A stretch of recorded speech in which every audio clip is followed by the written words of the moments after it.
Hello, hello, hello. Welcome to tonight's live stream as we enter into day 7 of the Dream Chaser. You are now entering the DDTV room. If you are here and if you can hear me loud and clear, please feel free to hit the like button and hit a comment and drop an emoji in the chat so that way I can make sure that you're here. But today we're going to be talking about a very important subject matter around chasing, or not only chasing, but balancing the dream and the job. How many times have we come through a situation where we have a desire to be something greater, to do something greater, to do something grander, and we just want to get rid of the very thing that's been keeping us sustained over time?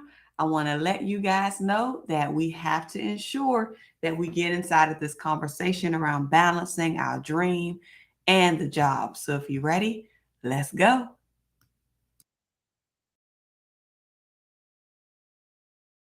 The Debt Demolisher TV with Sophia Melone.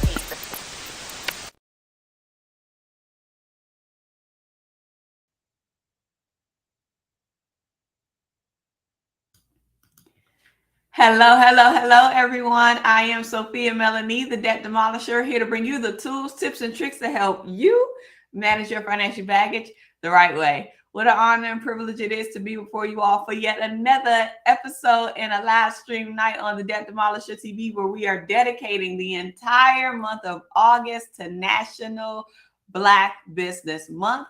And in honor of National Black Business Month, we're dedicating our book selection for the month of August to none other than Mr. Tony Gaskins as we read his book, The Dream Chaser. If you don't build your dreams, someone will hire you to build theirs. I'm so excited about our live stream tonight because this was a very, very, very intricate topic. This was a very, very, very important subject matter that I think a lot of us need to hear, especially when we're in the space of identifying what our gifts are and realizing that our gifts is the very thing that will lead to our ultimate dreams, that will give us the ultimate lifestyle that we may so inclined desire.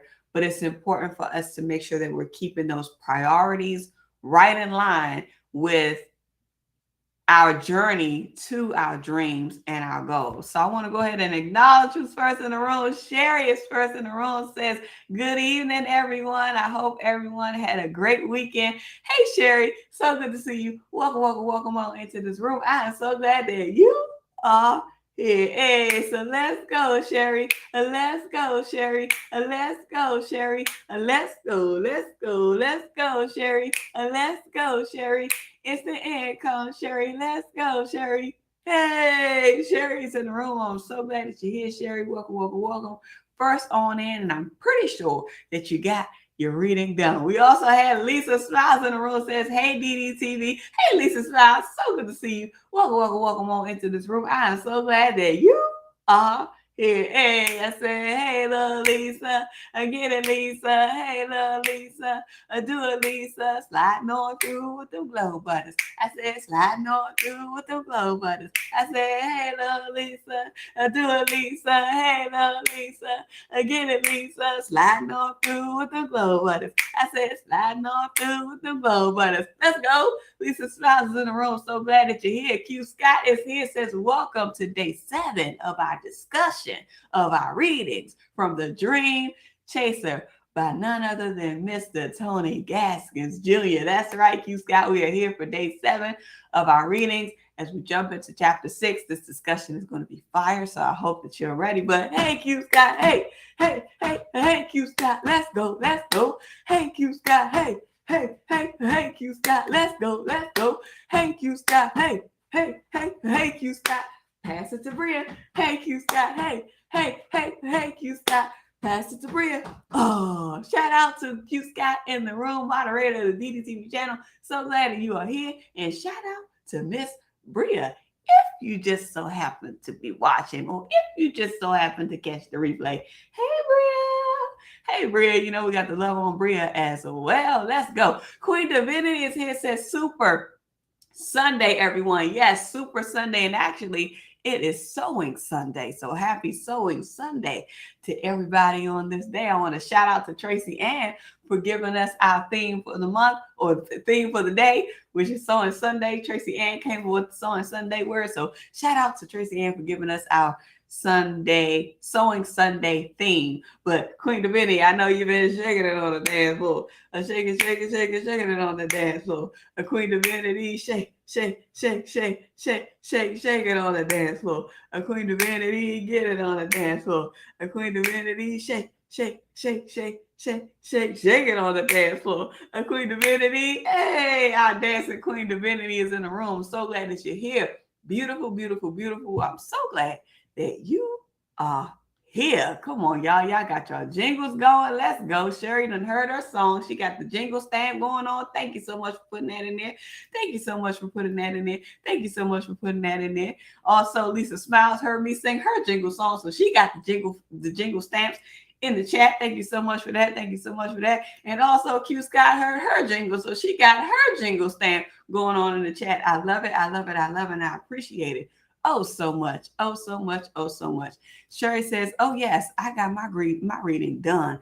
That's what I'm talking about. This was a really, really, really great subject matter. Really great subject matter. I said a killer is in the room. I said a killer is in the room. No, I can't sing like her, but I'm going to try to blow these tunes like her. Let's go. Akila's in the room. So glad that you're here. She says, hey, y'all. Hey, y'all. I can hear you right now. Akila saying, hey, y'all. Hey, Akila. So good to see you. Welcome, welcome, welcome on into the room. We got Acacia that's here. It says, greetings, DDTV family. I am a moderator of the DDTV channel. So glad that you're here. Acacia. Hey, Acacia. I go, Acacia. Hey, Acacia. I go, Acacia. Let's go, let's go, let's go, let's go, let's go, let's go, let's go, let's go, let's go, let's go. Hey, Acacia, I go, Acacia. Hey, Acacia, I go, Acacia.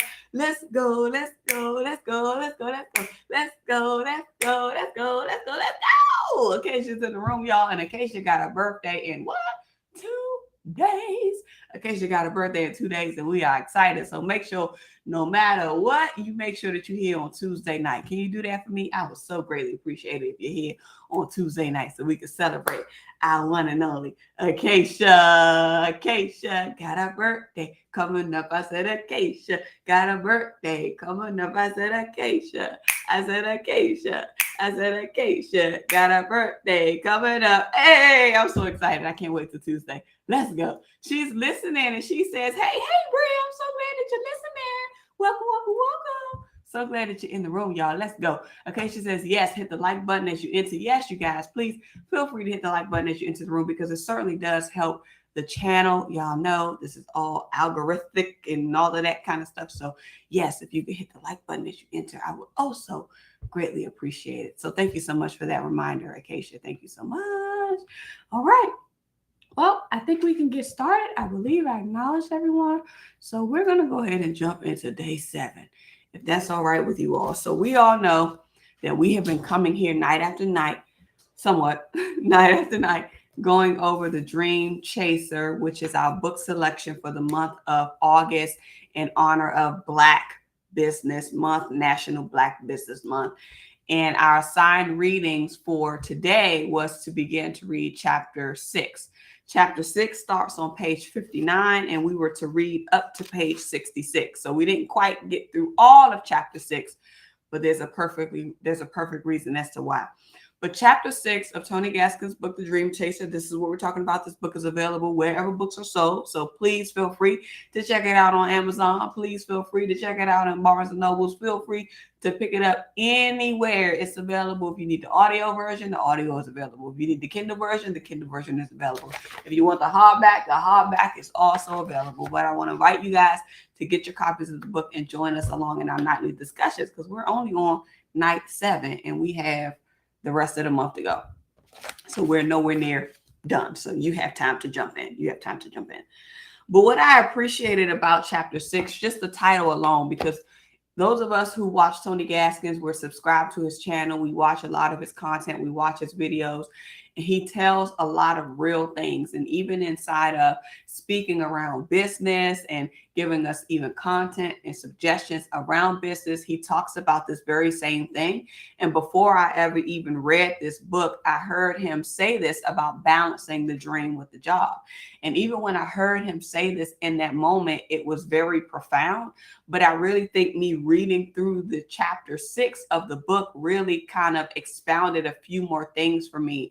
It really gave me a different level of appreciation for the job that I have now. So you all know that I do have businesses that I've started, but we all know that the businesses that I've started is not enough to sustain my household. It's not enough to maintain my responsibilities. I'm managing my mom's household and I'm also managing my own.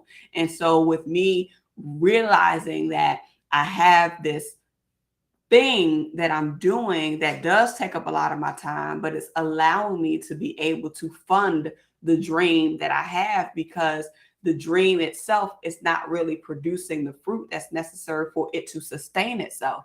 So when we're looking at balancing the dream and the job, it really reminded me so much about so many things, about being appreciative of what we have access to, and striving to be better, even in that thing that we're doing, even if we don't plan on being there forever.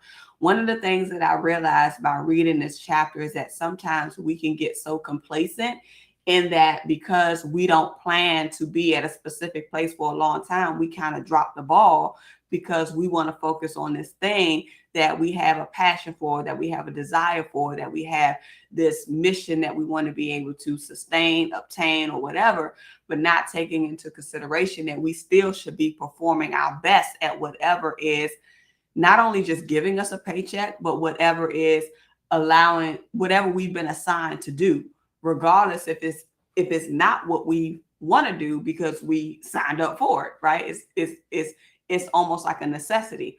So I learned that even when I'm feeling the frustration, when I'm feeling I don't want to do this anymore, when I'm feeling the fatigue, when I'm feeling like all of these emotions, because I feel like I don't have the energy that I need to pour into my dream, I have to remember that this thing over here is allowing me to do this thing that over here that I want to do. So long story short is we want to be mindful of how we treat the very thing that is blessing us, that's sustaining us, that is holding us up so that we can be able to pour in or fund the very thing that is our dream, the very thing that is our dream. So let's start on page 59 because that's where the chapter starts. I just realized I forgot to turn on Clubhouse, but oh well, sorry. They'll miss tonight. They will miss tonight. We're going to go over to page 60. No, I'll start on page 59. Balancing the dream and the job. He says, this stage of your career may be one of the most important stages you'll ever go through. So much hangs in the balance when you're dreaming, but you're also on someone else's job. Let's repeat this. So much hangs in the balance when you are dreaming, but you're also on someone else's job. He says that it's hard to stay focused on your job when your dream is calling your name. How many of us have felt that? How many of us feel like we're called to something greater, but we feel like the very thing that is allowing us to live, quote unquote, is the very thing that's draining us? He talks about how you may work for a horrible boss, how you may have poor or, not the best kind of coworkers. The work environment could be toxic, all of these different things. When you have this dream that you're trying to chase, everything that you're doing then becomes this awful feeling, this awful look. You just get that energy, that fatigue, that challenge of you not wanting to do X, Y, and Z. Because you're thinking about your dream. And because you're thinking about your dream, oh, that's 10 times better now that I clean my glasses.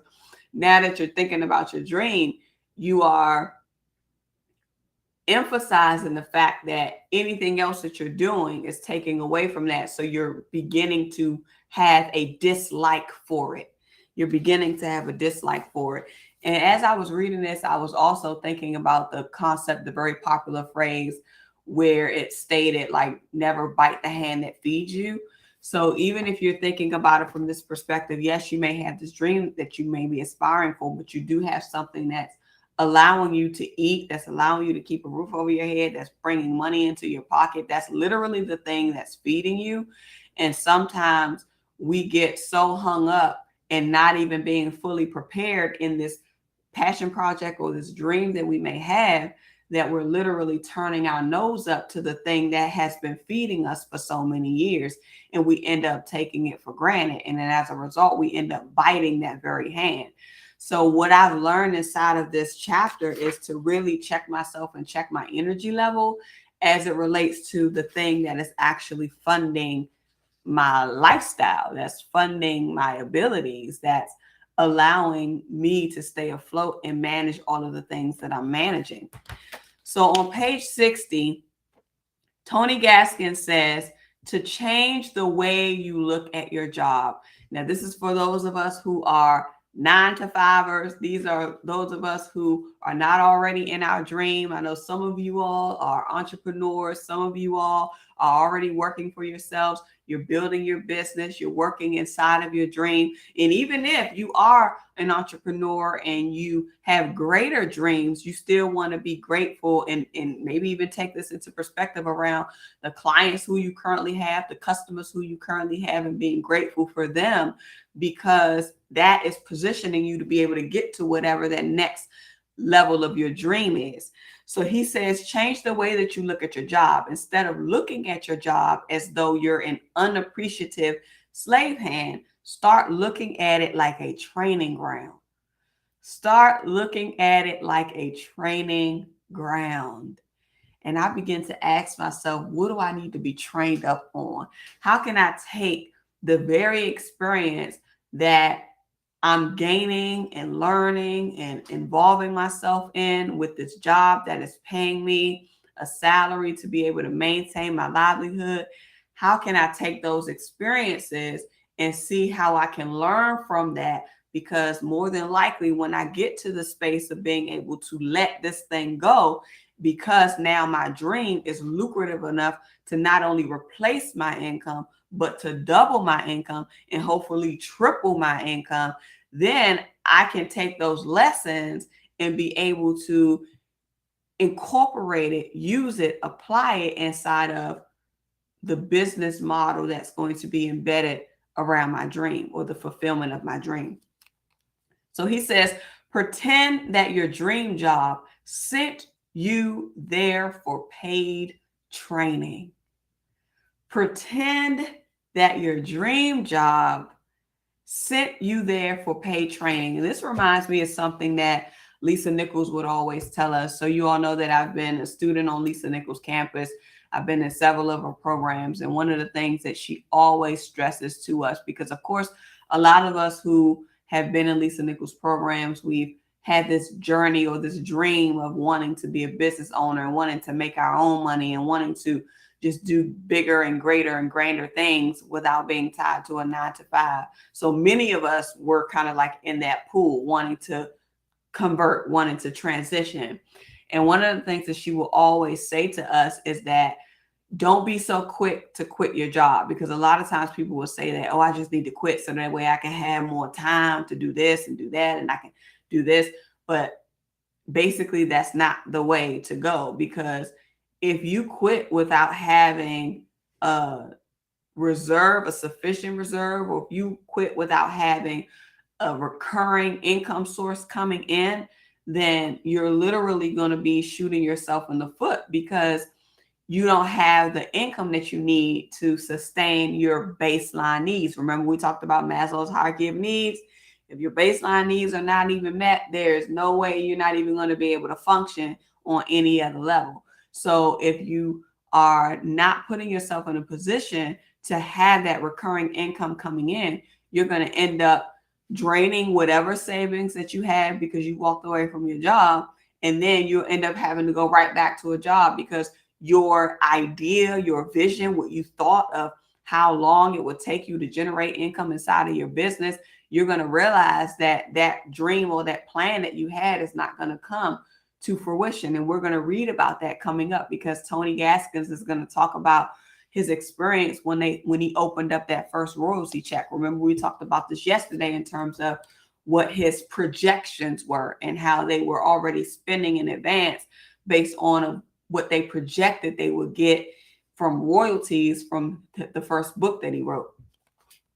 So he says the point I was trying to make when I shared the thing with Lisa Nichols, because she would say the same thing. Your job is your investor. So your job, whoever you're working for, whoever's giving you a recurring salary is your investor, meaning they are investing in you so that you can now take the funds that you need to live off of, to survive off of, and take a portion of that to fund whatever business endeavors you have, unless you have a different aspect in a different way to earn and gain income for your business idea, or gain, what is it? Invest, what is it called when people invest? Investors, angel investors, or whatever, to have whatever your startup funding is that you need to kind of run your business. But Tony Gaskins continues on page 60 saying that this training ground is to prepare you for everything that you'll face on your dream job. So look at it this way. Anything that we go through in our place of work, whether it be a 9-to-5 or whether it be you as an entrepreneur and the clients who you serve and the customers who you have, every type of experience that you have within, whether it be a challenging client, whether it be a disgruntled employee, whether it be someone who doesn't want to be responsive, if it's someone who believes that they are a know-it-all, and it could be somebody who is a very overbearing client, or someone who doesn't even respect you as the person who you hired them to be and do, or vice versa, or that they've hired you to be and do. Any challenges that you experience within any situation, it's training ground for preparation into your dream. Because we have to realize, remember, every single level will require a new devil that we're now going to have to face. And there's going to be a whole different level of energy. There's going to be a whole different level of attitudes. There's going to be a whole different level of personalities. And it's going to vary as we navigate. So at any time that we experience something, anytime that we go through something, anything that has caused us maybe even to be frustrated in some cases, we can look at those experiences as training grounds as well to help us when that situation might come around again. We know that we can handle it better.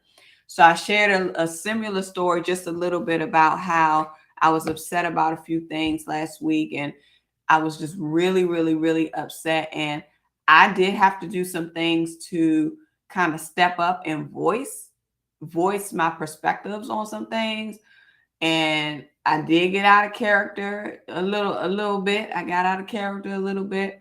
And even in that space of getting out of character, I had to ask myself, how can I not let a situation like this allow me to react in the way that I reacted in this particular instance? And then also, how can I ensure that I let it be known up front how you are going to communicate with me, how you are going to speak to me, and how you are going to respond to the things that I say in order to establish that level of respect, or in essence, in order to establish the boundaries between who I hire to do a particular thing, or vice versa, who hires me to do a particular thing. So I really go through like an assessment stage whenever I have a situation that happens that causes me to pop off. I mean, y'all, I'm a Taurus. It is what it is. Sometimes it just happens. Sometimes it just come out. I ain't about to lie to y'all. It comes out, but I try very hard to tame that because I don't like to be explosive. I don't even like confrontation. I don't like confrontation, but like you said, when things begin to boil up, that's when it can explode. And I think one of the things that I learned in that situation from last week was that I allowed the other individual to suppress or be passive or dismissive about the things that I was saying because their response was, oh, X, Y, and Z. So with that being the assumption, I just kind of kept letting that be. And then when I stated my case, stuff kind of hit the fan, and then it just was what it was. But how could I stop this from happening? So everything that you go through is a training ground. How you deal with people, how to pick up on those red flags, how to pick up on those signs of miscommunication, how to pick up on those signs of whether or not you get to the point where you're going to end whatever business you have with a particular person because they don't know how to respect you, not only as the skill that you have because you're the one that's delivering the service, or on the other hand, where they don't respect you as the paying client. So everything that you go through is a training experience. It's something that's designed to help us with our next level. So even in those experiences, I can take that, even though it's kind of completely different, I can take it to say, when I get to the space where I won't have to rely on my 9 to 5 and everything is solely business, I'm really going to have to know how to hone my communication and my emotional intelligence and my response, how I document things, how I establish boundaries up front, and just making sure that I'm being in complete awareness as well as in discernment with who I'm doing business with. Because one of the things that I've learned, and I'm going to share this and I'm going to state this, is that good work does not equate to good business. So you could have someone that does great work, that's exceptional at what they do, that is amazing, they produce great things, or they do a great job at what they do, but just because you hire based on what they do doesn't mean that they have a good business ethic.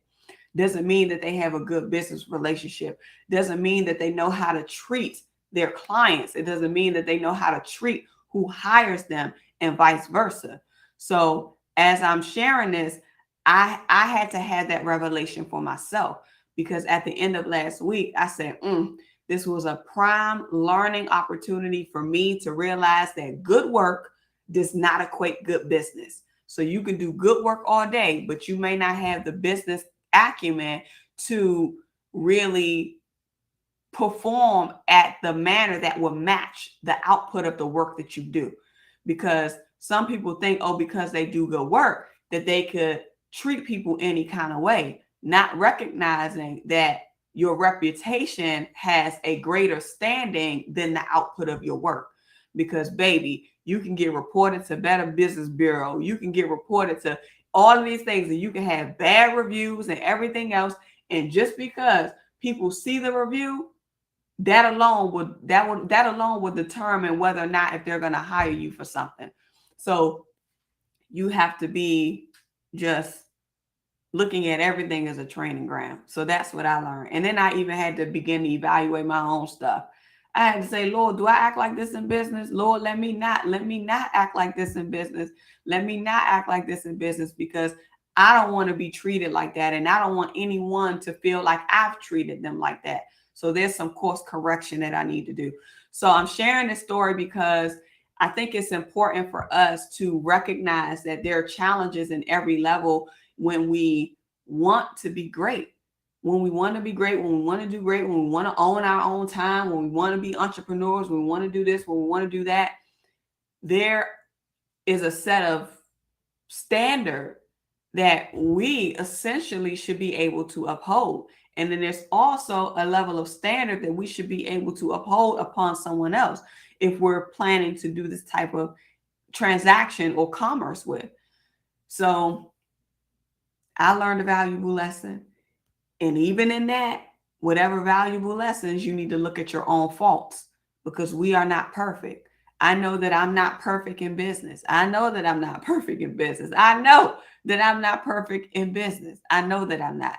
And one of the reasons why I know this is because I know that I'm not fully experienced in it.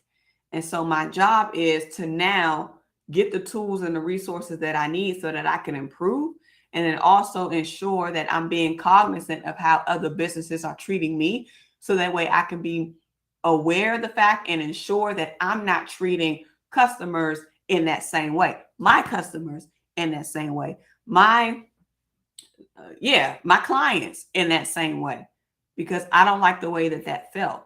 And I don't want anyone else to feel that same way, and definitely not get that from me. So that was my takeaway from last week.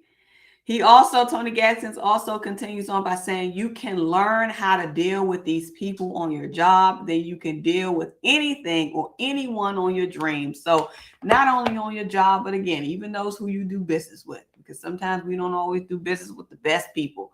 So if you can deal with somebody who don't want to do their work, if you deal with somebody who think they know it all, if you deal with somebody that's always trying to get you to bail them out and give them a solution to something because they don't want to figure it out, if you deal with somebody that likes to point the finger and pass the blame, if you deal with somebody that don't want to accept accountability for the wrong that they did, if you have to deal with somebody with a nasty attitude and they shouldn't even be in management in the first place, but they are, and you were able to deal with it, then that is something that is telling you that you made it through this, and if you can get it through anything.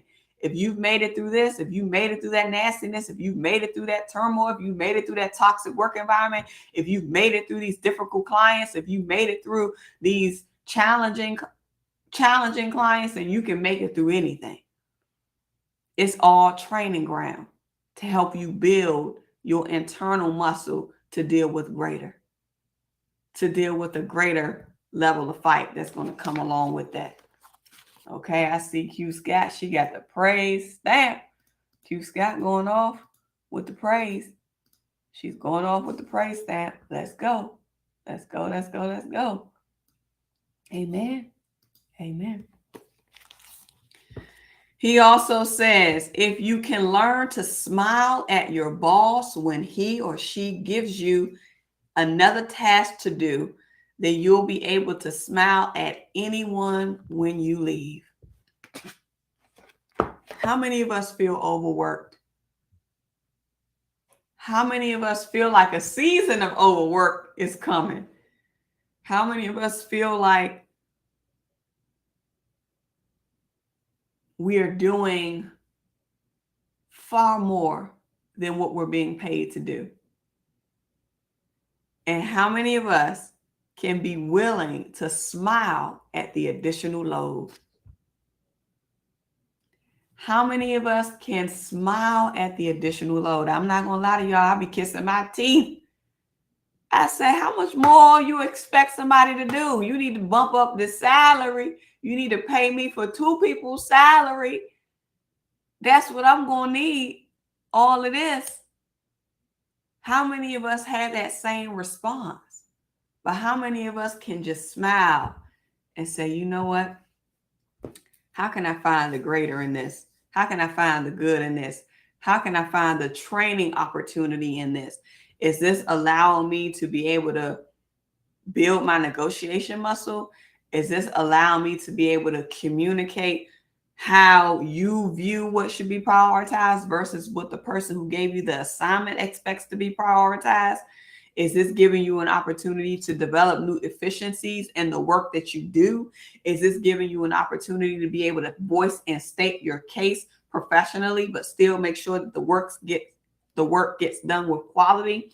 Is this an opportunity for you to now train someone else to get them in a space where they could learn what it is that you're doing in the event that you have to be out for 2 weeks? Is it something where you could now take this as a means of, okay, I'm getting more work because they see the capability. But now how can you use this opportunity of you getting that done to now work to your advantage, to leverage you for potentially a promotion, or to leverage you for more skills to now be added into your resume? So when you apply to another job, that'll get you into a qualification for a higher pay. So everything is training ground. Everything is training ground, and we have to be willing to smile, because sometimes I kiss my teeth. Sometimes I kiss my teeth. I'm going to throw my pen down because I'm not lying. I even think I said something to somebody the other day. I was like, hold on, because they was like, oh, such and such said, call Sophia. I said, hold on. What you're not about to do is give me your work. That's what you're not about to do, because I got my own work to do. Okay? Let me tell you something. Let me tell you something. I hadn't did this stuff in how many years? And you trying to come back and get me to do something that you should already know how to do? Absolutely not. No, that's not what we're doing today. That's not what we're doing. That came out of my mouth. I was like, oh, hold up. Now I can have a conversation with you and briefly go over from what I could recall, but don't take my word or take my recollection as the thing that you're going to do and then count it done and say, oh, Sophia told me to do it. No, you ain't about to do that. You are not about to do that to me. Absolutely not. Because if that's the case, you need to give me your salary. I'm salty, but I'm going to get over it. I'm salty, but I'm going to get over it. No, I'm not salty anymore. But those were the words that came out of my mouth. But maybe me reading this page is letting me know that I need to take it with a smile. But I think there's a big difference between helping someone and being taken advantage of, because I think the challenge with the role that we do is that we solve problems and they look for answers. But my thing is, and that's okay, but my thing is, it shouldn't be an automatic thing. It shouldn't just be, oh, let them figure it out. No, you have the same title that I do. You have more licensing credentials than I do. So use it. Use it. Okay. Use it. But a lot of times people want to get paid to do nothing. Sorry. They won't get paid to do nothing. Ouch. Ouch, y'all. I said that, but then I had to ask myself, do I want to get paid to do nothing? Do I want to get paid to do nothing? I think a lot of people would like to get paid to do nothing, which is probably a lot of the reasons why people want to free up their time and they want to go into entrepreneurship to do that, but not realizing that entrepreneurship probably take up way more time than you got to put in on a 9 to 5. Tracy Ann is here. Tracy Ann, you slid it right in the bank. You slid it right in the bank. You slid it right. You slid it right in the bank. Hey, Tracy Ann says, keep those work boundaries. It can be so hard to keep them. I think I'm learning how to establish them depending on who it comes from. But yeah, the other day I was like, oh no, we ain't doing that. No, we not. No, I'm not. No, I'm not. I'm not doing that. Oh gosh. Acacia says, exactly. Speak up for yourself and protect those boundaries, Sophia. Amen. Oh, Q Scott is celebrating 3 months of membership with the DD TV channel. Yes, I have to thank you guys so much. It is 3 months. So you know that the memberships unlocked on May the 5th, 2022. So now that's June, July, and now August. So it's been 3 months. So let me see if I can find those who had the 3 months. So if you had 3 months, then you should have, I believe you should have this. Is this your badge? I can't tell because it doesn't show me inside of the system that I'm using, unfortunately. So I have to go into YouTube to see. Oh, I gotta go into YouTube to see. I was in the middle of watching the Soulful Sunday, and then next thing you know, 7 o'clock came around. So I have to finish watching the replay, Lisa. But let me go in here real quick because I just want to see. Oops. I just want to see. But if you are new to the channel, we do have channel memberships, and I'm so excited. But thank you guys so much for putting your channel things in there. So Q Scott is at 3 months, and I believe you get the claps if you're still at 3 months. And if you're a month in, you get DDTV fam, so far so good. And if you're new, then you'll get the little wavy hand. And then after that, I think 6 months is I'm elevated. I think that's I'm elevated. And then this one is 12 months, I think. And this one may be 24 months, if I'm not mistaken. I think. So yay. So shout out to everybody that is a DDTV fan member. I appreciate you guys so much. So much. Oh my gosh. I can see it here. Queen Divinity put hers in 3 months. Let's go. Q Scott put hers in 3 months. Let's go. I'm so excited. Akila put hers in 3 months. Let's go. And Lisa Smiles put hers in, says, yay, we made it. Yay. I'm so excited, you guys. Thank y'all. Thank y'all. Okay. So back to our conversation around learning to smile even when the extra work comes. Learning to smile even when you feel like you shouldn't be tasked with that extra work because it's training ground. But I do think that it's important to identify when you're being taken advantage of and when you're not, because even in training ground, it could be your moment for you to begin to voice and speak up and negotiate and communicate and all of that stuff. So he says, you can't let your job suck the life out of you. You have to realize that it's a part of the path. Yes, we should build our dreams, but there is a part of the world that has to be sustained until we find a better way. There is a part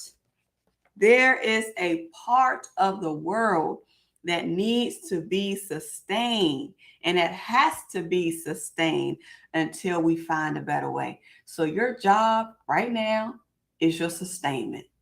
Your existing clients right now is your sustainment. Your clientele and your customers right now is your sustainment. So we have to appreciate it. We have to be grateful for them. We have to honor them, because at the end of the day, they very well could not and don't have to and could take away the very thing that they're paying you. And I think that's another thing too, where I have to remember my level of gratitude for my employer, because they are allowing me to survive and has been allowing me to survive for many years. So even if things get challenging, even if things get tough, even if things get overworked, I still have to ensure that I'm doing it in a way where I am appreciating the job and I'm appreciating the abilities that it's giving me, and not take it for granted. I know there's probably so many people who have probably taken their jobs for granted prior to the pandemic, not realizing that will go away, not realizing that their income source will go away. And when it did, it was almost like a chase, desperation, fight or flight. But I think if we live in gratitude, even when it's challenging, we'll be blessed to be able to sustain and maintain that very thing that's been keeping us afloat in the first place. He talked about this, and I thought it was powerful. I'm still on page 60 if you're following along, but he talked about how companies should expect people to leave. and not expect people to leave under extreme circumstances like pandemic times or job cuts and budget cuts and all of that, but expecting people to want to move on because they want to evolve, because they want to better themselves, because they have a dream, because they have a goal, because they have a desire, and they're not complacent. And I don't know how many times have you either heard of a situation, or maybe you have even been in a situation where you felt like your employer was trying to hold you back because they didn't want you to leave. Why do you think that when people apply for other jobs, or they go for a different position, or they apply here and they apply there, they don't let their employer know at all because of the potential reflection or response or reaction, or maybe even undermining activity that they may be doing to hold you back? Because one thing that I learned is that people communicate. One thing that I learned is that people communicate. And if you think for any second that someone is going to choose you over them, then you're sadly mistaken. Because even in any job or anybody that you work for, granted, you may have some of those good managers that want to see their employees thrive. They want to see them move up. They want to see them move out. They want to position them for greatness. But majority of them are thinking about what's going to happen if my key person leaves. How am I going to stay afloat? How am I going to keep my performance appraisal high enough if a key person leaves? How am I going to hurry up and replace somebody? How am I still going to be able to do this? How am I still going to be able to do that? Because it's going to now be a reflection on my evaluation. So oftentimes people don't want to jeopardize that, or they at least want sufficient heads up so that they can be able to plan around it, make moves, get people in, do this, do that, shuffle that chessboard around, still, so that whatever is attached to their evaluation could still be productive and still perform at its highest level. But oftentimes, if people are in a crunch, people are in a clutch, it may be a simple communication. They'll be like, nope, don't take this person. Nope, don't do this. Nope, don't do this. I need this. I need that. Because people communicate. And I know it may not be right, but it's the truth. And it happens in company environments. So what Tony Gaskins was saying inside of this book is that a company should be happy to see you leave because they know you were motivated by what was ahead for you. He says, and now they get to hire someone fresh to fill your spot. He said a smart company will help you balance your dream and the job, and they should make that balance easier for you.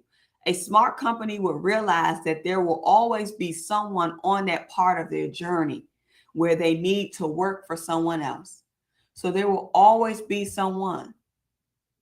There will always be someone that's going to be on that journey that's going to be leaving.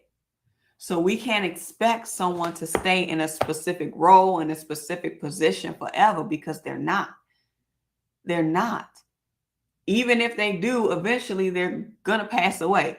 Even if they do, eventually they're going to retire.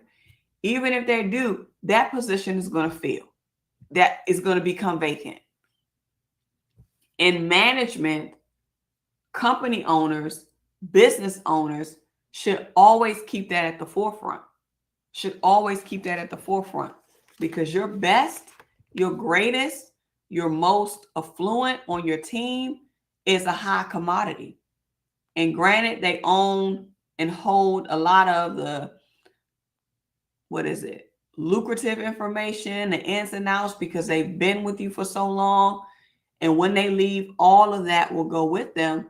But it's about how you put processes in place to train the next persons that are still there while they're there. So you know what this is teaching me when it comes to my business?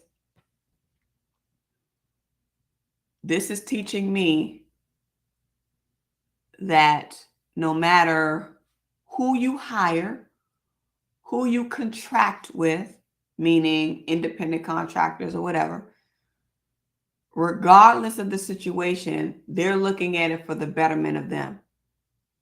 And they're only going to stay with you for as long as they feel like they need to, as long as their needs are met. And eventually they're going to evolve to something else, because people can get bored with doing the same thing. People could feel like they're not getting the right flexibilities inside of what they do. Some people feel like their decisions are being overlooked. Some people may feel like they're not being valued or appreciated. And because of that, they go elsewhere. And some people come to the space where they're looking for promotion potential, but where you are, it's not available. The position that they're in, they're not available. So they have to go somewhere else to find it. So in management and running a business and overseeing people, we have to keep that into consideration from a business standpoint, that turnover is always going to happen regardless. And we have to be ready and willing to own the cost, not only financially, but also labor-wise, to figure out who's going to do what if somebody leaves. What's going to be the automated process that could be put in place to allow a smooth transition whenever somebody decides to leave, so that everybody is doing the same thing. And that's the power of SOPs, standard operating procedures, if y'all don't know what SOPs stand for. He says, with that in mind, they should provide tools and opportunities for you to build your dream. Then they will get more out of you. How many of you believe that that's true? If the job that you work for, if the people who you work for gave you more flexibilities to go after your dreams, would you really give more of yourself to them? I would think so. I would think so. Why? Because you will be more creative. Why? Because you will be more enthused. Why? Because you will be more innovative. And why? Because you will be more pressing to ensure that you're continuing to perform, doing your part, taking those training grounds, learning what you need to learn from that experience to position you to be able to exit when the time is right. On page 61, he says that your smile should be confusing to your boss and your coworkers. They should literally ask you, why are you always smiling, laughing, and upbeat? So for me, I never get the question, like, why are you always upbeat and smiling? I get the statement that you're always smiling. You're always high energy. You're always this, but they never question it. So because it's like naturally me. But I think even in situations, it could become a question if you're in a toxic environment. So if the environment is toxic, or if things aren't going the best, and you're still upbeat, you're still energetic, you're still smiling, you're still greeting everyone, you're not letting anybody else's energy direct your energy, then that will become a question. Why are you always smiling? Because they upset, they pissed off, they're unhappy about how the environment is in whatever their workspace is. That possibly will be more when the question will come up in terms of, why are you always smiling? So that's a good indication to know if you're in a toxic environment. If they ask you, why are you always smiling? Why are you always this? Why are you always that? Because obviously they're not, or they don't have a reason to smile or be upbeat or be energetic. Tony Gaskins continues to say, let them know that you're happy in the moment because you can see what's coming. Let them know that you're happy in the moment because you can see what's coming. I think one of the things that holds us back in so many situations is because we worry. Because we worry. Imagine worrying bringing a cloud over you as opposed to a smile bringing the sun over you. I think we really have to create visual imagery of how our emotional responses are showing up and what it's bringing over us. Worry brings stress, fatigue, doubt, frustration, dark clouds, darkness. But smiles, high energy, love, appreciation, working together, collectiveness, that brings sun, that brings more opportunities. Come on, somebody. I can't tell you. I know I've been favored just based off my energy alone. I know I've been favored. I already know. So if we could focus on how we are directing our energy and focusing on the possibility of the thing as opposed to the reality of the thing, I think that is what can really help shape us into being happy in the moment, as Tony Gaskin says. And I wrote in the margins after reading this part, I said that sadness drains your energy, because it does. Sadness drains your energy. Worry drains your energy. Anxiety drains your energy. Frustrations drain your energy. So let's move from the state of those low level energy things and move into high energy things, even if the environment that we're working in is not where we want to be. See if we can find the good in the very thing that we're doing. See if we can find the value in the very thing that we're able to gain. Because as we said before, everything is a training ground. Tony Gaskin says you have to confuse the people around you with your peace and your joy. People have to be confused by how happy you are. And here's one thing that I noticed too. I'm just going to be transparent because I felt really convicted by this chapter, because I started to recognize that even like in my communications, in both written and in person, or like verbally, audibly, I'm not as high energy as I was on the job. And I don't, and part of people may say it's unprofessional to use exclamation marks and all of that stuff, but that's what I used to do, because I need you to feel me. I need you to feel me through these communications. I'd be like, hi, thank you so much. Da-da-da-da-da. And I'll do all these exclamation marks, but now I just be ending everything in a period. And I think it's because I just want to be one and done.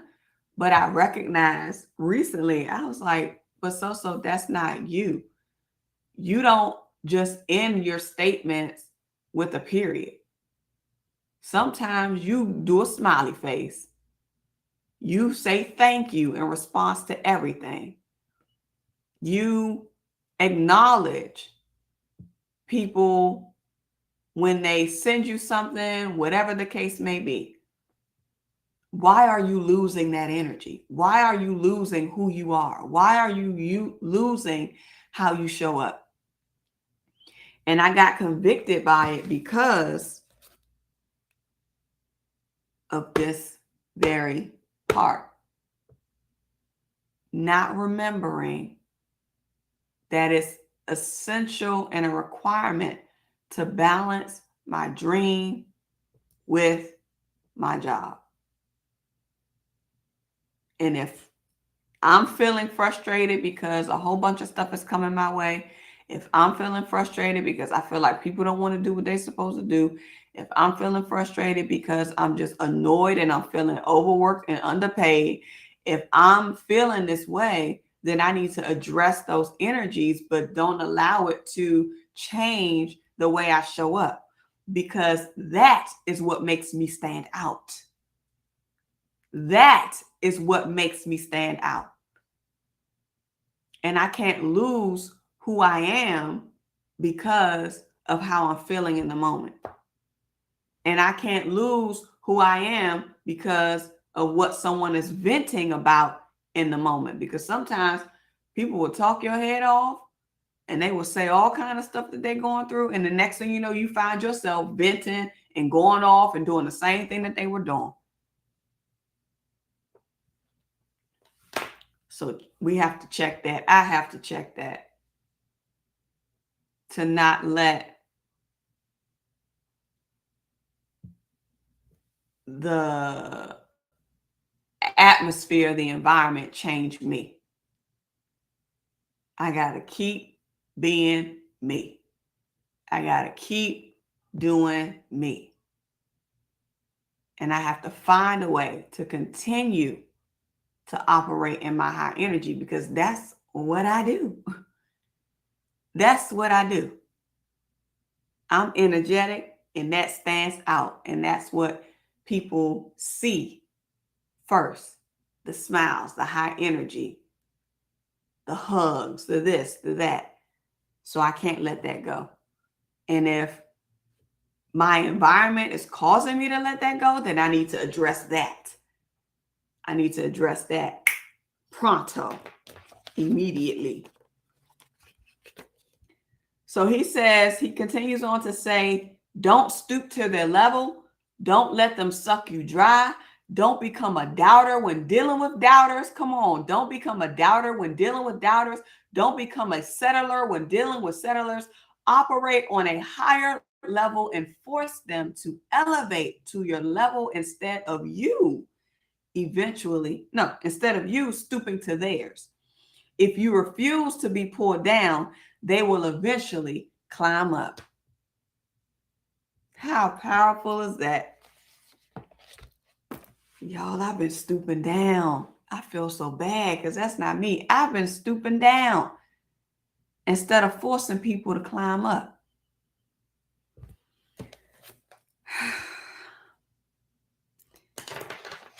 He continues on by saying, you can be a workplace rejuvenator right where you are. You can train yourself on how to change the energy in a company from inside out.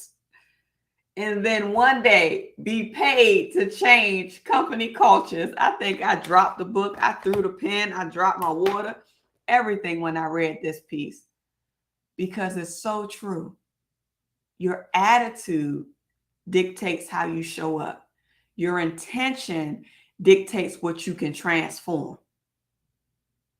So if we could train ourselves to change the energy within ourselves, then we can train ourselves to change the energy of those around us.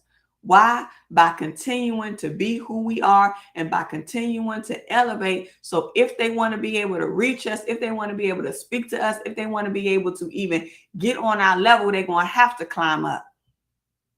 Because you are not going down any floors.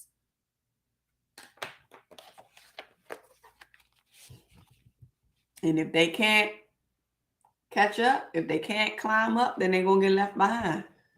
And eventually they'll leave the environment anyway. Tony Gaskin says it's all up to you. You can't depend on anyone else to make your experience better. If you want it to be better, then you have to change it. He says, inspire your boss with your attitude and your work ethic. Make them want to give you a raise to keep you. But at the same time, don't get complacent in your pursuit of your dreams. What does that mean for somebody? What does that mean for somebody? All I see is Acacia says, yes, that's all I see. She's screaming. Come on, ladder anyone. Come on, come on, come on. Ladder anyone. Let's go, let's go, let's go. My Coach Catherine is in the building. Sunshine. Yes, yes, yes. My Coach Catherine. Oh my gosh. Coach Catherine is in the room. I'm so surprised to see you. Welcome on into this room. I am so glad that you are here all the way from the what? West side. We got another West Sider in the building. If y'all didn't know, Coach Catherine is all the way from the West Side, and I'm so glad that you're here, y'all. I love my Coach Catherine. This is my trauma coach, y'all. My trauma coach. I'm so glad that you're here. Y'all welcome Catherine in the room. Y'all welcome Catherine in the room. Let's go. Let's go. Let's go. Let's go. Let's go. Let's go. Let's go. Let's go. I love it. I'm so surprised. What a big surprise. Akila says, good one. Come on, y'all. Let's go. Divinity says, find yourself having that black cloud over your head like Debbie Downer, and it will not serve you. Not one bit. Not one bit. Q Scott says, strive to change a place or company. Try to strive to change a company or a place from their inside out. It's almost word for word of what we discussed today. Amen. What we discussed today? What we discussed today? What we discussed, Q Scott? I don't forgot. Altitude determines your altitude. Attitude determines your altitude. Amen, Akila. Amen, amen, amen. Where was the question of the day? Hey, we got a whole lot more pages to go. This is an hour left. Let me kind of skim through this. What did I want to get from here? He talked about his process. He talked about how he balanced the dream. He talked about how he worked. He talked about how he did his job, even though it was a low-paying job. And he used every ounce of time that he had to work on his dream. He wrote during his lunch hour. He listened to podcasts. He fed his mind with new information that could overtake that old conversations that was being placed in him about those old birth paths. And he had to find new information that would then give him his new information that could give him a new level of approach, that can give him a new thing to strive towards and a new level of intention to be intentional around that dream that he was seeking after. He said, because I had a dream, I couldn't afford to work overtime. Their overtime couldn't afford me either. He said, I knew that they couldn't pay me what my dream would pay me, and I had to work towards my dream. He said the clients would go to bed at 10:30 p.m. So while they were sleeping, I would use that last hour to work on my dream. I wrote books during that hour. I could write every day I got to work. He said he wrote every day that he got to work. He said sometimes he had to talk to people or pay attention elsewhere, but would keep the podcast playing in his ear. He said before he was able to adopt that mindset, the job was draining him. And this was where it got powerful for me, because I feel like I'm in that draining stage. And it could be a combination of a lot of things, because all of the things that's happening outside of work. Personally, on top of work, I have to go back to see where I could find how to adopt a new mindset around the very thing that's sustaining me. So the mindset of appreciation, the mindset of gratitude, the mindset of leverage. Every second of free time that you have, use it towards your dream. But the question that I have is, how do you do that in a way to overcome fatigue? Because I think what hinders a lot of us from being able to do both is the physical fatigue that may come about as a result of being exhausted on that one job, and then having the mental capacity to write, to record, to make your curriculums, to coach your clients, to get your marketing plan together, to submit proposals. Like, all of that stuff takes level of effort. It takes energy. It takes time. And how do you balance that outside of will? Because this is a will method, or will, what did I say when I was interviewed with Angie in real life? I think I called it a will walk. You got to have a will walk on top of a faith walk. So it's going to require a certain level of energy from you, but how can you still push past it when the will isn't present? How can you push past it when it's been depleted? That's the challenge. That's the piece that I'm still looking for. Maybe that's the mental piece that needs to now be strengthened. Adopting a new mindset. He said my job was killing me slowly, and it was changing me. I was becoming a different person. And that's what I don't want. I don't want to become a different person. I don't want to lose the very thing that makes me unique. I don't want to lose the very thing that makes me stand out. I don't want to lose the very thing that gets me elevated. I don't want to lose the very thing that positions me into places where people thought that I could not be. And I should not be, that I may not even be qualified for. I don't want to lose that thing that is my touch. I don't want to lose it. I don't want to lose it. So if you feel like you're losing it, it's time to get it back.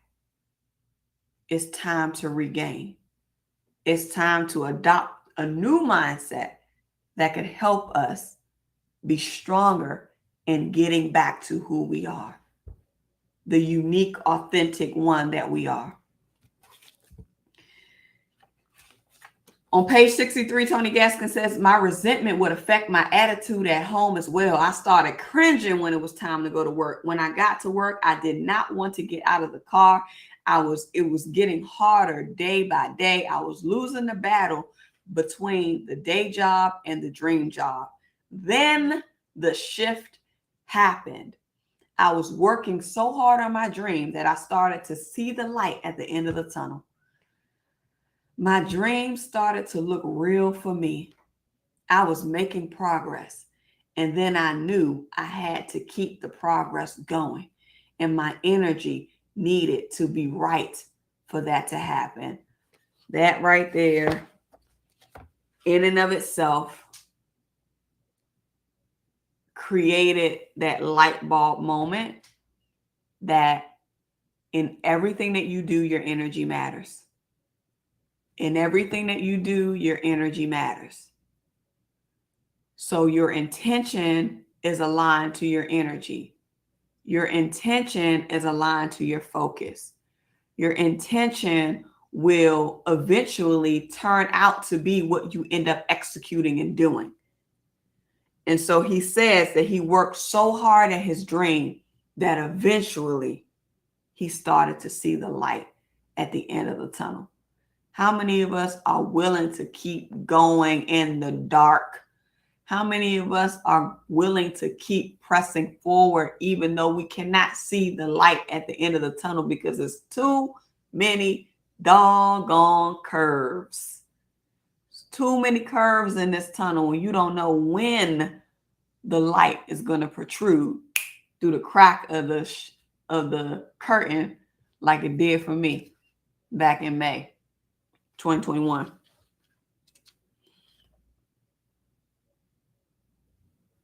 He says, making progress, he knew that he had to keep going. So any notion of progress that you're beginning to see is like a sign. And that reminds me of another video that Tony Gaskins did that I have saved on the playlist. Let me see if I can find it, because when I listened to the other one that I shared with you all yesterday, I shared it on the community page because Lisa Smiles told me to put it out there. And I did. And I think some of y'all watched it, but it was another one that I wanted to share. And it was so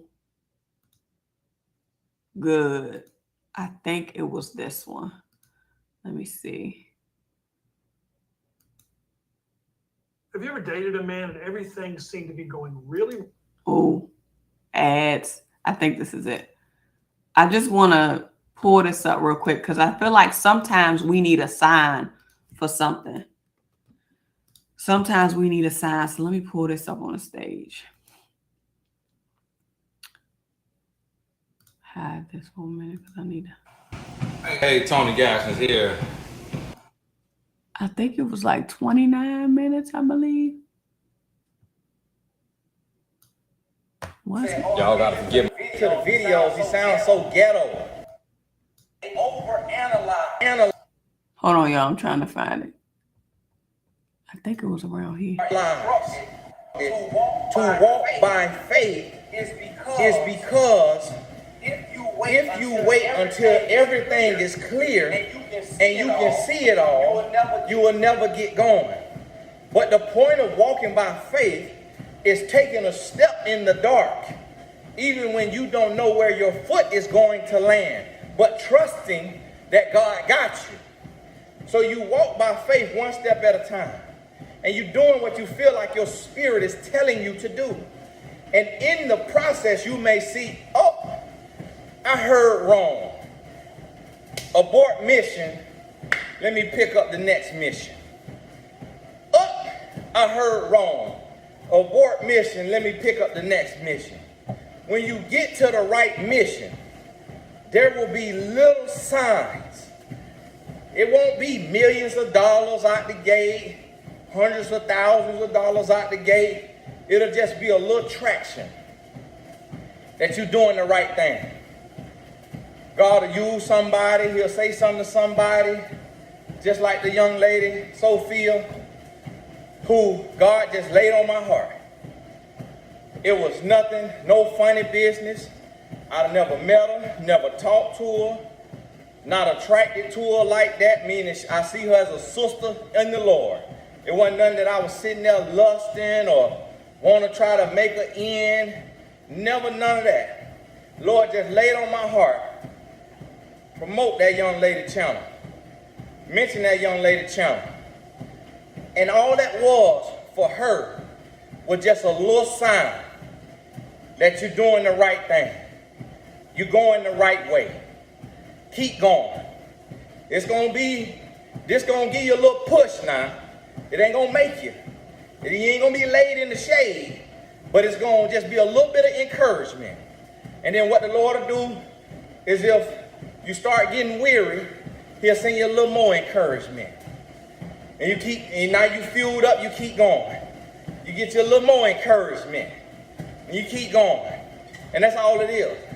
That's all it is. That's when you know you're on the right mission. So I had a vision. I've had YouTube since 2011. And I was using other social media because YouTube wasn't growing fast enough. It wasn't doing nothing. I post on Facebook and I earn money from coaching and from book sales. And I would get booked for speaking engagements for posting on Facebook. I post on YouTube, nothing was happening. So I said, man, I'm wasting my time on YouTube. So I stopped posting on YouTube. Just every now and then I'll throw a video up. 2019, my spirit said, your oldest son getting older. He getting ready to start jiking off. He getting ready to be introduced to vaping, marijuana, alcohol, oral from the young ladies. You need to be home more. And my spirit said, in order to be home more, look at this here YouTube. And you're going to see where it's people on there making 6 figures, 7 figures from operating in their gift or their passion. I got that for you. That's what the Lord said to me in my spirit. I said, okay, I'm finna see. I'm finna see if I'm hearing right.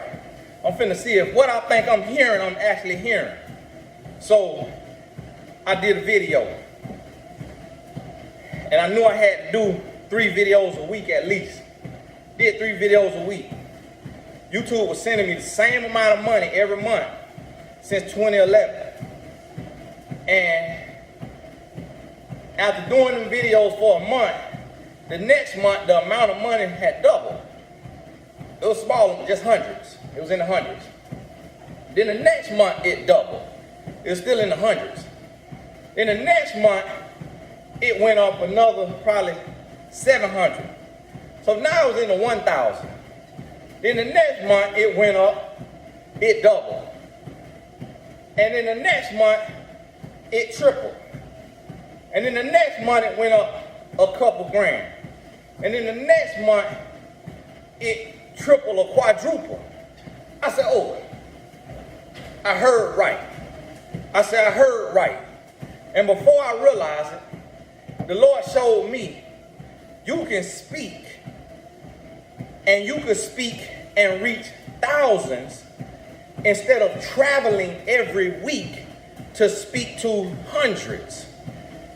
So what it showed me is that I could go New York, LA, Atlanta, all these different cities, and on average I would have 200 to 300 people show up for a love and relationship seminar. For a business seminar, I have 30 people show up. So I'm talking to 300 people, and the check would be, the gross would be $5,000 or $6,000. But when you take off the flights and the hotel and renting the space, you're walking away with $1,000, $2,000. But yet I'm gone 3 days of every week. So I'm gone 12 to 15 days out the month. And really netting 10,000. And so 10,000 a month, that's not the end of the world. $120,000 a year. That's 6 figures, but I'm gone. I'm gone. I'm not home with my kids. So when the Lord dropped that in my spirit by YouTube, guess what YouTube did? It replaced those speaking engagements, and I could reach more people. I know that was good. I know that was good. We can listen to the whole thing, but it's definitely saved on my it is saved on the playlist inside of As Seen on the Debt Demolisher TV. But I'll go ahead and share this one out too. But this one was very powerful, and when I heard that piece, it just reminded me of like being intentional about what you do, but then also listening to the spirit, and those signs will come. The signs will come, and when the sign comes, you got to act on it. You got to act on that sign. So the shift will happen if you keep progressing and keep moving forward and keep doing what you know that you have been pushed or guided to do. So I had to share that piece, and y'all know I fell out when he said that in there, but I was like, man, that's so true, because that was really the sign that I needed. I told y'all the other day that I was praying to the Lord before all of that happened. So that was a whole nother level of confirmation too from Tony, how he was saying that the Lord just put it on his heart. Share that young lady channel. Not knowing what I was praying about, not knowing what I was asking God about, not knowing any of that. And he even saw that I picked that up as a sign. Like that was a sign. Like, all right, that wasn't a sign. That was a message. That was a direct message from the Lord. Like, listen, I better not ever hear you question this again, because I'm gonna let you know.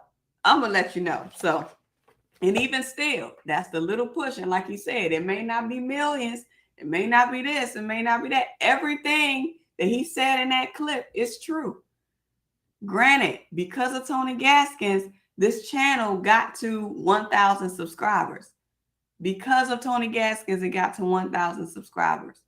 Now we're at 1,300, so 1,300. And like he said, you probably won't see a big jump. You probably won't see it, but this is your sign. This is your sign. And I received it. And now it's like, okay, how willing are you going to continue to go just because you're not seeing the same level of growth that you saw when you got the first push?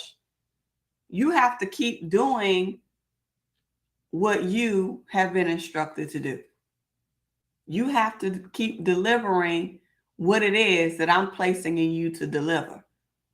And when you least expect it, when you turn about the 12th corner, the 12th curve, you're going to see the light at the end of the tunnel. And you're going to see the reaping, the harvest of all that was sown because of the commitment and the dedication and the obedience to instruction.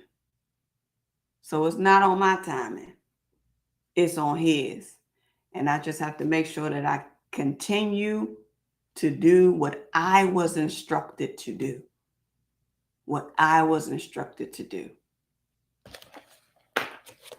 So I got to balance the dream and the job. I can't let the dream fall by the wayside because of the energy that I'm feeling with the job. I can't let the job change how I show up. I can't let the job change my energy. And I also can't let the job keep me complacent. Because just because the job is meeting my needs, that doesn't mean that I don't have to strive for more on the job. Because it's training ground. And I don't know how long my journey is going to take. I don't know how long my journey to my dream is going to take. And because of that, I have to make sure that I'm diligent on both aspects. Balance the dream and the job.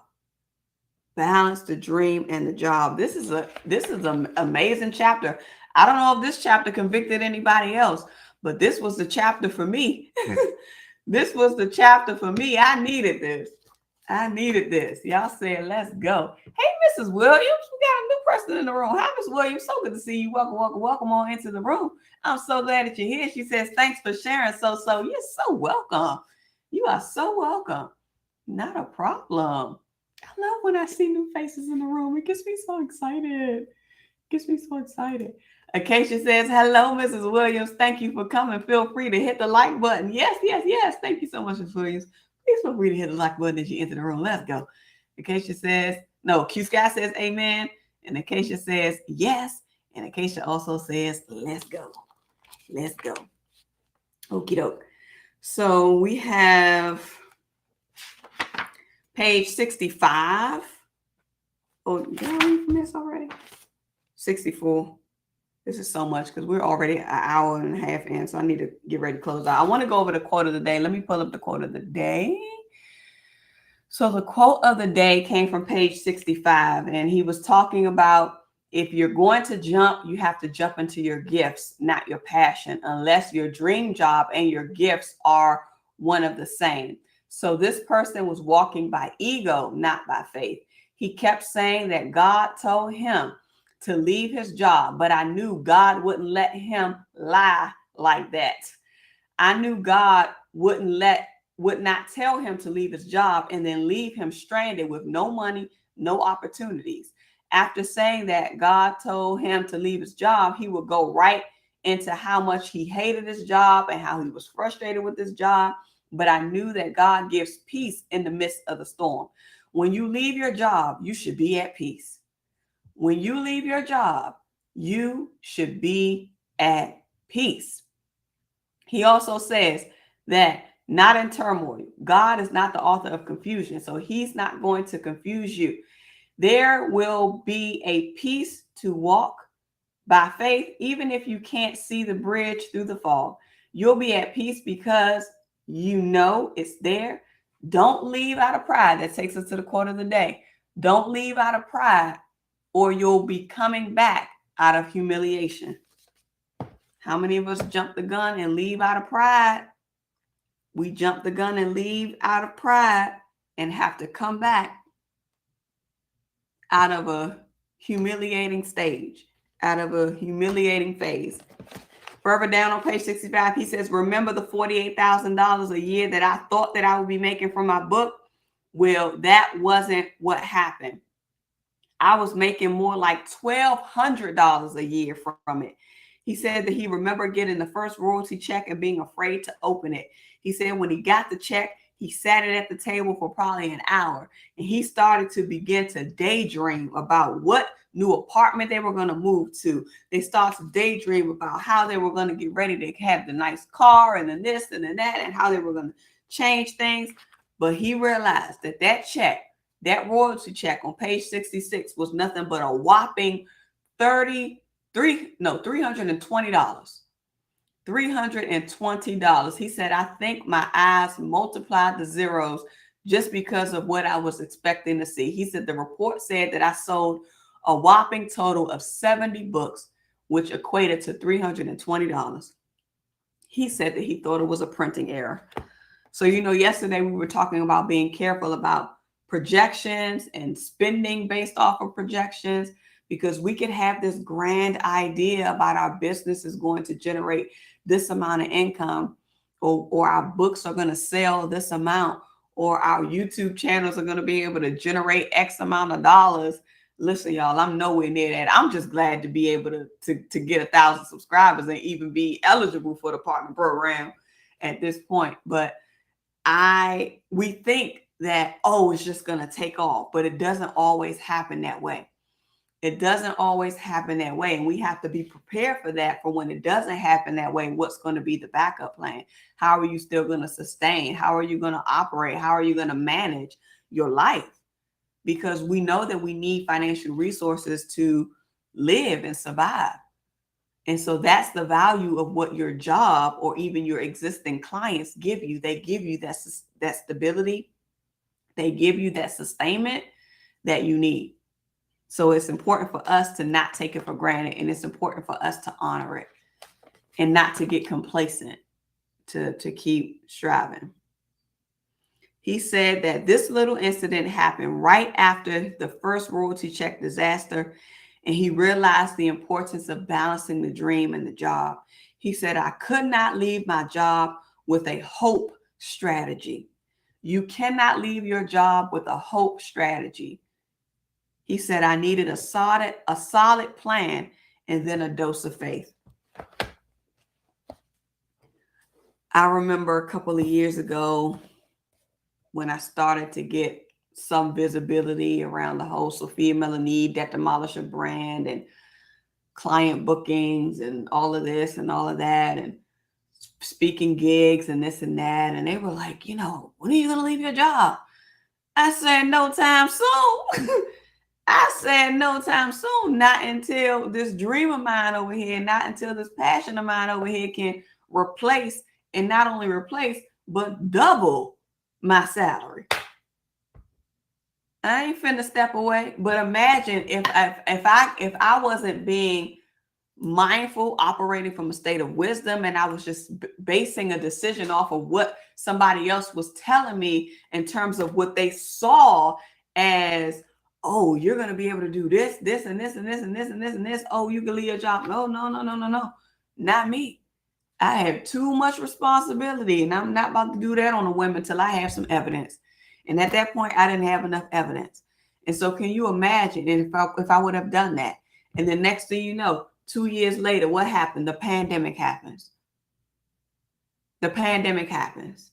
So everybody that was doing a particular thing saw a cut, saw a decline in the very thing that they were doing in order to generate income because of the pandemic. So for me, I'm not jumping out on a whim because someone is telling me, oh, you'll be able to do this, this, and this, and this. No, I got to make sure that my security level is there. And I have to make sure that I'm seeing evidence of that replacement of what I was making and then some before I step away. Okay, everybody. Okay. Alrighty. Money. This is money. Oh, this is Monica. Shout out to Monica in the room. You guys. So this is Monica. So y'all probably don't remember, but do y'all remember when I sang the birthday song for Miss Chloe for her birthday? This is Miss Chloe's godmommy. So yay, Harmony, I'm so glad that you're here. Welcome on into this room. I am so glad that you are here. Let's go. Behold, stand all the way up. Let's go. I love it. Sherry done slid out. She got the do sizes up. All right, Sherry. See you. Good night. Shocked and appalled. Yes, indeed. Shocked and appalled. I really hope so touches on the part about the Wachovia account. What that's the next section of the reading. So yeah, we're not going to cover that because I think we went through page 66. So, or did I miscount? I thought I did through page 66. My marker was page 66. So Wachovia is on page 68. So that's going to be the next set of readings. So speaking of Wachovia, I didn't read that part of the Wachovia account. So that's coming up. But for our next reading, you guys, we're going to read pages 67 all the way through. Hold on. Did I tell y'all through 68? I don't even remember what I said, but I know I marked mine through 66. Yeah, 66. Okay, yeah. Okay, so I'm tripping. So 67, we're going to go all the way up to 75. So for the next reading, our reading assignment for tomorrow, as a heads up, is we're going to continue to read page. We're going to read page 67 and take it all the way to 75. 75 is going to start us into chapter 7, the one-man show. So tonight's reading or tomorrow's reading, we'll be able to finish up chapter 6 and then begin chapter 7. Begin chapter 7. Begin chapter 7. Okie doke, everybody. Acacia says, speak it into existence, Sophia. Double the current salary or more. Yes, I'm talking about triple it. Triple it. Monty says, I'm glad to be here. I'm so glad that you're here, Monty. I'm so happy that you're here. You definitely made me smile. What a surprise. What a surprise to see you in the room tonight. Let's go. Q Scott says, oh no, I may have kept reading. It was so good. Yeah, it's okay. And she's putting up the assignment. So the assignment for our reading is pages 67 through 75. So you guys, community page, quote card is going to go up. I apologize. I know we went well over, but I think because I was telling my stories and going off on a tangent, but I want to thank you guys so much. And then we played that clip from one of Tony's videos, but I think that was a good segue into the lesson. But I want to thank you guys so much, so much, so much, so much. I want to thank you guys for being here tonight. I want to give a great thank you to all the DDTV fan members and the Patreon pledgees, for everyone that tuned in, all of the subscribers. Thank you guys so much. If you haven't subscribed, feel free to do so. I'm sure you'll find some value by being in here. So glad that you're here. But shout out to all the DDTV fam, and thank y'all so much for putting your things in the thing to say how long you've been a member. That got me excited to see the little green bubbles. See the little green bubbles. So excited. Okay, everybody, and a shout out to our moderators, Acacia and Q Scott, for moderating tonight's live stream, holding us down all the time, keeping us together. I appreciate you all so, so, so much. Thank you all. Please, please, please give love and thanks to Acacia and Q Scott, and we will see you guys tomorrow. And I want to remind you that your financial prosperity awaits you, and so does your financial sanity. You already know what I'm going to tell you to do, and that's what? Get to work. All right. Bye.